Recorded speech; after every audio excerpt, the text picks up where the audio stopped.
Hello! The Summer Olympics may be occurring in France, but we readers have our own book Olympics, don't we? Today is the official start of Booker season! This is the award which seeks to highlight the best book of fiction written in English and published in the UK or Ireland in the past year. And after much speculation, this is the Booker Dozen, the 13 novels that have been longlisted for this year's prize. And I am so excited about this group of books because I have read and absolutely loved some of these novels, and the others I have been really wanting to read. So I'm so glad to have an excuse to prioritize them now and to discuss them with so many other readers. The Booker is kindly sponsoring me to follow this year's prize season.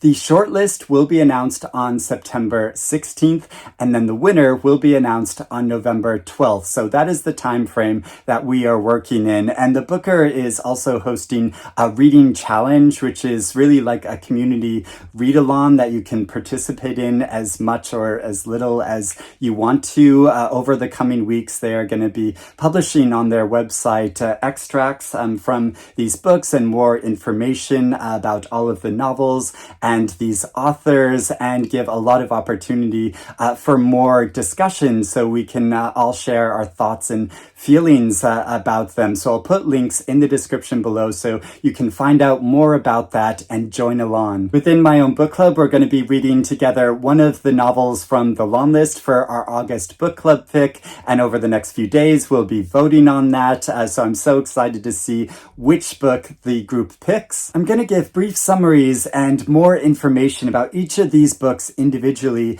but before that, quickly, I want to look at the long list as a whole. And from what I can see, there are a number of themes which occur throughout a lot of these books to do with family and friendship, faith, the environment, trauma, war, and community. And obviously, these are very broad topics that are handled in a lot of novels, but a lot of these books really seem to be focusing on them.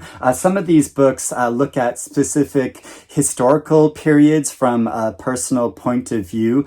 A number of the books utilize different elements of genre, like the caper, the spy novel, the family saga, a ghost story, and gothic fiction. Some depict many different narrative points of view, and others focus on one individual's perspective. So there's a whole range of styles and forms of fiction throughout these novels. There are only 3 debut novels on the long list. There's a high proportion of female authors on the list, with only 5 male authors being included, but there's a great diversity amongst these stories and authors from many different backgrounds and cultures and nationalities, which is wonderful to see. There are 5 authors on the list whose previous books have been listed for the prize in the past. The longest novel is 464 pages, and the shortest novel is a mere 144 pages. So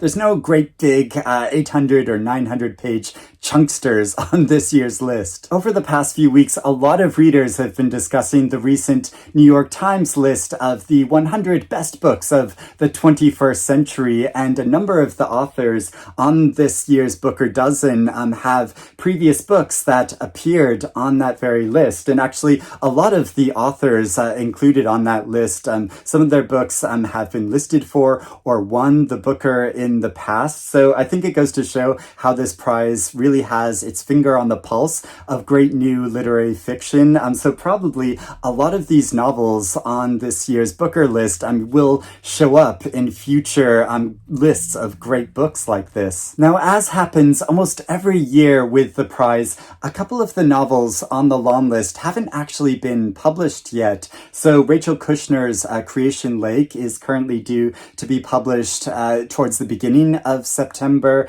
and Richard Powers' new novel Playground is due to be published towards the end of September. And this is because the eligibility dates for this year's Booker span till the end of September. And I know this frustrates a lot of readers, especially because if Richard Powers' Playground is shortlisted for the prize, it won't actually be published until after the shortlist is announced. But often publication dates do change, especially when books have been listed for a book prize. So we'll have to see in the coming weeks if the publishers move forward the publication dates for these novels. Speaking of publication dates, probably the most surprising inclusion on this long list, at least for me, is Anne Michael's novel Held, because this was first published towards the end of 2023, but it still fell within the eligibility dates for this year's prize. And so I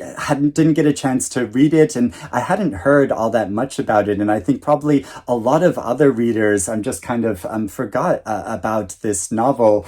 Now I'm going to go through and discuss each of these books individually, including the 5 novels on the long list that I've currently read. And again, I absolutely love these books and have so much more to say about them. And I made individual review videos for each of these books. So I'll put those links in the description below. First off, yes, I am so happy that Hisham Matar's My Friends has been included, because ever since I read this novel earlier this year, I've been saying this book will win the Booker, and time will tell if I'm actually right. The other novels that I have read, they are really strong, so the judges have a tough decision to make. But this novel follows a young man named Colin, who is born and raised in Libya, but he moves to the UK to study, and he gets involved in a violent event which completely upends his life and cuts him off from his homeland and his family for many, many years. And we follow him as he walks across London over a few hours and is reflecting upon his past and his friends that he formed very strong connections with in the past. And the way this novel explores events from history and political conflict and how individuals get caught up in that, it is so powerful and really beautifully written. The prose in this are just gorgeous. And what I love most about it is how there are moments of quiet contemplation in this, where Colin is just like observing art and literature and the world around him and reflecting upon it and his place in it. It is so beautiful, and I just absolutely love this novel and would highly recommend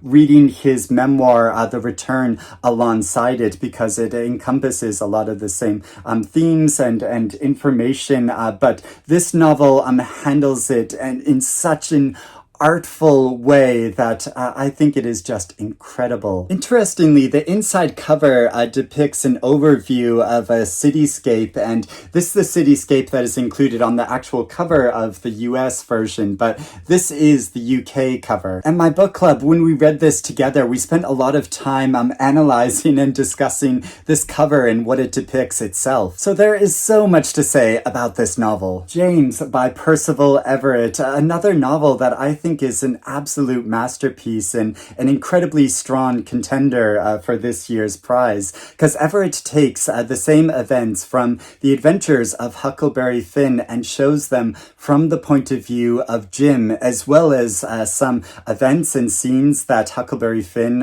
wasn't a part of and wasn't aware of, and that probably Mark Twain himself wasn't aware of or wasn't able to depict at the time. So this novel is both a homage to that great American novel, while also building upon it and showing such a different perspective in a way which is so meaningful and touching as we follow Jim as he travels with Huck Finn down the Mississippi River in 1861 as an escaped slave and wanting to reconnect with his family, but also observing the world around him and wanting to assert his independence and to own his own name and to write for himself. And the way this novel shows his absolute desire to read and write is so powerful, but also there are some scenes in it which have stuck with me so much and are so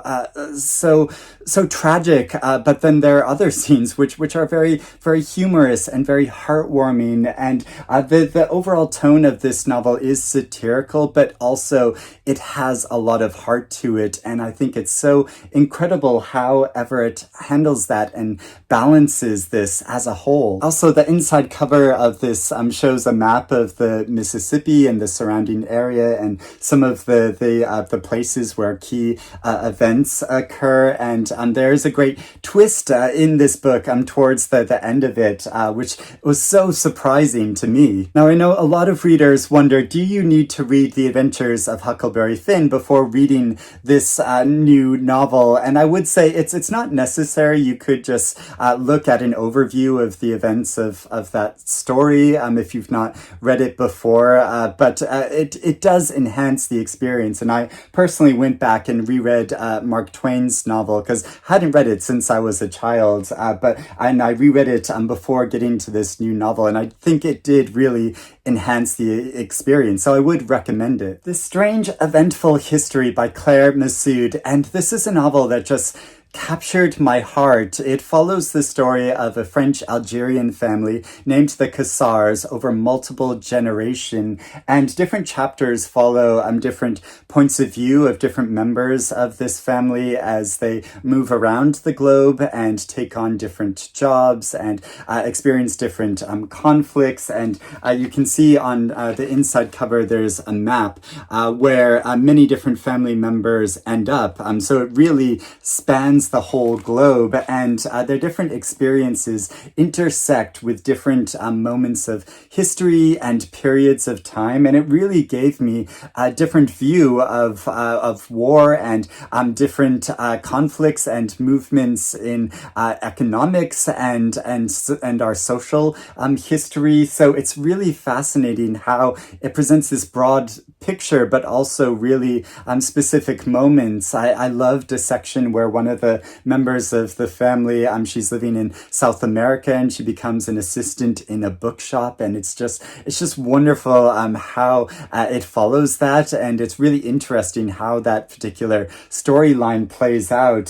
So this novel is just absolutely wonderful, and it will inevitably make you think upon like your own family history and generations past and our connection and disconnection with them. Orbital by Samantha Harvey. And speaking of a story that spans the globe, this is a very short novel that absolutely does that because it follows 6 astronauts in a spacecraft that is circling the Earth again and again. And we can see that on a map again on the inside. I like to show the insides of the books as we're going along.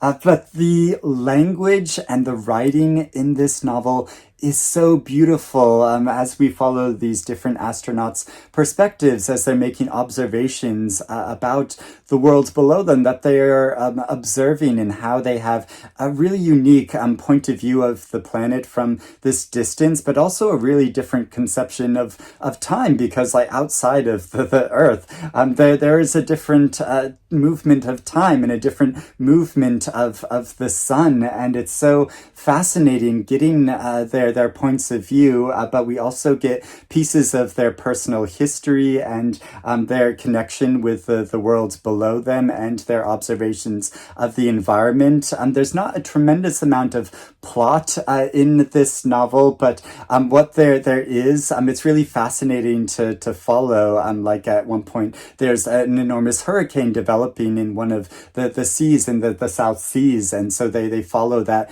development and report on it to the Earth. Some of the other astronauts are experiencing grief or illness, and so we follow those storylines as well. But mostly this novel is just a real quiet reflection on our relationship with our planet and our place in it. And I think it's so beautiful how it follows that. Now, I wasn't expecting this novel to be on the long list because it is so short and there is a required word amount to be eligible for the prize, but obviously it met it. And I'm so glad that this is on the list. Headshot by Rita Bullwinkel. This is a novel that I read very recently when I was on holiday. And actually, while I was reading it, I kept thinking about Orbital because it takes a really unique approach to narrative perspective as it keeps changing and moving between the points of view of 8 different young female boxers who all get involved in this 2-day competition, a fictional boxing competition called the Daughters of America that meets in Reno. And we follow these 8 different girls as they go head to head in this competition. And it's really fascinating how the author moves between their consciousness and represents their points of view, because it's intensely inner, getting their experiences and exploring their development, their very different ways of developing and becoming women and existing in the world, and how this competition means so much to a lot of them, but for others it's just kind of a stage in their development as they're growing and changing and coming into themselves as people. But also following their story over the course of this book, it develops real tension, and I was really wondering who is going to win this competition and who is going to beat the person that they go head to head in. And I was really skeptical about this because I'm not somebody that's naturally interested in sports, and especially not boxing, but the way it explores these young women's lives and their precarious place in the world, the way that the author depicts the environment and describes the environment as very dilapidated, and the people supervising this competition, that they're really not all that involved, and it's really all about the spirits of these young women as they are growing and changing, and you get some flashes forward into their futures, and it's so fascinating how it handles all that. So I was really enraptured by this novel. Held by Anne Michaels, and this novel follows a number of different characters over a long span of time, from a man involved in World War I who sustains injuries and following the consequences of that, to an individual who becomes an artist and a photographer. And I've heard this novel described as its structure is kind of like a collage, as it brings together all of these different moments of time and different points of view, and the reader doesn't always know the immediate connections between these, but there are themes and resonances that carry on through the different scenes, and which build up to a much bigger message. So I'm really intrigued to see how this plays out. Anne Michaels is a Canadian author who is probably more known as a poet. She's published relatively few novels. This is only her 3rd novel. Her first novel, Fugitive Pieces, actually won the Women's Prize for Fiction in the 90s, when it was still called the Orange Prize. And so I think that the language in this is very poetic and beautiful.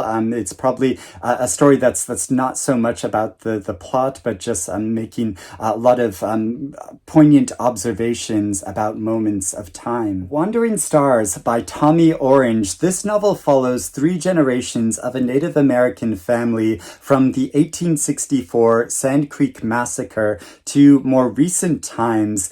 And this novel presents a really interesting dilemma, because it is both a prequel and a sequel to Tommy Orange's first novel called There There, and I've not actually read this novel, so I'd be really interested from readers that have read one or both of these books, whether you think I should read There There first or Wandering Stars first, because the event that is depicted in this novel takes place in between events of Wandering Stars. So that is why it's both a prequel and a sequel. So I'm really not sure like which I should. I think it'd be interesting in a way to read Wandering Stars first and then read Where They're There, or maybe read the first half and the first beginning, the early times depicted in Wandering Stars, and then read They're There, and then go back and read the rest of Wandering Stars. That would be a really radical thing to occur. But this is the only novel on the long list that is like an actual prequel or sequel to any of the author's previous works. I'm sure it could be read entirely on its own, but I've been wanting to read They're There for so long that I do really want to get to this as well as Wandering Stars. I just don't know what order to read it all in. The Safekeep by Yael van der Wouden, and this novel takes place in the 1960s in a small Dutch community and follows a woman named Isabel who lives in her family's home and is kind of like the caretaker of this family estate. But her position within the family and indeed her right to the family home is kind of precarious, but she's a very isolated and very self-contained individual. And one day, her brother's girlfriend named Ava comes to stay with her in this home. And at first, they have a very antagonistic relationship, but the story traces their connection with each other over time in a story which is meant to be quite tense and eerie. And I've heard the author describe how she was really inspired by Rebecca by Daphne du Maurier, and so she said if you like that novel but with a bit more of a queer twist, you'll probably really enjoy this book. And it makes me so excited to read it. And also the inside cover of this novel with its blue and white tiles is just absolutely gorgeous. Stoneyard Devotional by Charlotte Wood. This novel follows a middle-aged woman who's living in Sydney and who gets fed up with her family and her life and the world around her, and so does that thing that I think all of us kind of like fantasize about sometimes, of just walking out on her life and going to live in isolation in quite a rural area of New South Wales, to live on her own and to just contemplate the world around her. But she also, even though she's not necessarily religious herself, she becomes connected to and involved in a nearby convent and the lives of the women that live there. So I think this is a very like quiet and contemplative novel, though I've heard that there are some moments in this story which are very tense as well. And Charlotte Wood is a writer who has been much celebrated in her native Australia, and so it'd be really interesting to see if this novel really brings her work to the attention of both the UK and the rest of the world more. Wild Houses by Colin Barrett. This novel follows a couple of small-time Irish criminals and drug dealers who kidnap a boy who is the brother of a man who owes them money. So it follows this very tense situation over a period of time. But more than that, like thrilling story, it explores the lives of these young men and their Irish community and the country as a whole. Now, this novel has been a long time coming, because I read Colin Barrett's debut short story collection called Young Skins, which was exceptional, so fascinating, and so I've been so excited for his very first novel, and I've been meaning to get a copy of this for ages. So I'm so glad to now finally read it and explore it, because the way he writes is so precise and powerful, like just on a sentence to sentence level. Each sentence is so filled with meaning, but also he writes dialogue so well that just makes his story come alive. Creation Lake by Rachel Kushner. This novel follows an American female undercover agent who infiltrates a French commune of radical eco-activists and to observe them and and follow their activities, but it traces her increasing connection with members of this community and their mysterious leader. This is described as a parodic spy novel, so I'm really interested to see the tone that this story takes and how it looks at issues to do with the environment and community living. And this is the novel on the list that I'm probably most hesitant about, because I did read Rachel Kushner's previous novel, The Mars Room, which was previously listed for the Booker Prize, and I thought that novel was quite interesting, but it didn't work for me as a whole. So yeah, I'm really curious to see how this novel plays out. Playground by Richard Powers, and it's kind of interesting that both of the as yet unpublished novels deal with kind of similar stories, but in very different contexts, both to do with community and the environment, because Playground is the story of a number of different individuals, very different individuals from all over the world, who come together in an atoll in French Polynesia to try to convince the members of this island to form an autonomous city that can float around the Pacific, and to present a very different way of life and living and coexisting in the world. Now, I absolutely loved Richard Powers' previous novel, Bewilderment, which was listed for the Booker Prize, and so I am thrilled and so excited to read this new novel. I think his writing is just incredible and really speaks to the issues of the day, but also his characters and stories contain so much heart that I just can't wait to get to this new novel. And finally, there is Enlightenment by Sarah Perry, and this novel takes place in the 1990s in a fictional community in Essex, and a man who is a writer and a reporter and is a very solitary individual, but has a strong connection with a younger woman who is a teenager, who's quite charismatic, but quite different from the rest of the pack. And it follows their stories as a comet is traveling through the sky, which he's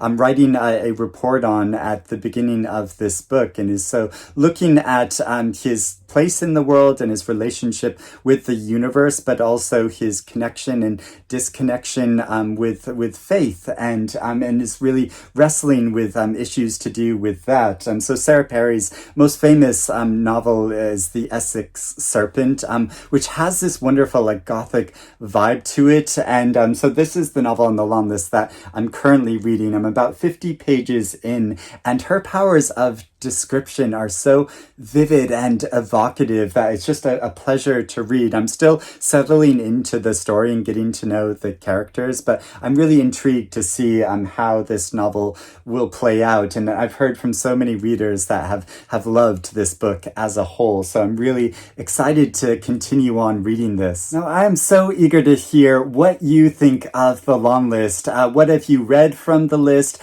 What are you interested in reading? What are you excited about reading? I'm so looking forward to reading the rest of the books on the long list and discussing them with all of you. Like I said, I think My Friends and James are incredibly strong novels. So if you're struggling to find where to start, I would highly recommend these books. But also, yeah, I'm enjoying so many other books on the list, and it's early days. So we may see in the coming weeks, I may read one of these other books that have been listed and think, oh, this is the winner. But yeah, we'll just continue to have more debates and discussions about all of these books. But thank you for watching me discuss the long list. I'd love to know what you think about it in the comments below. But I hope you're doing well and reading good things, and I will speak to you again soon. Bye-bye.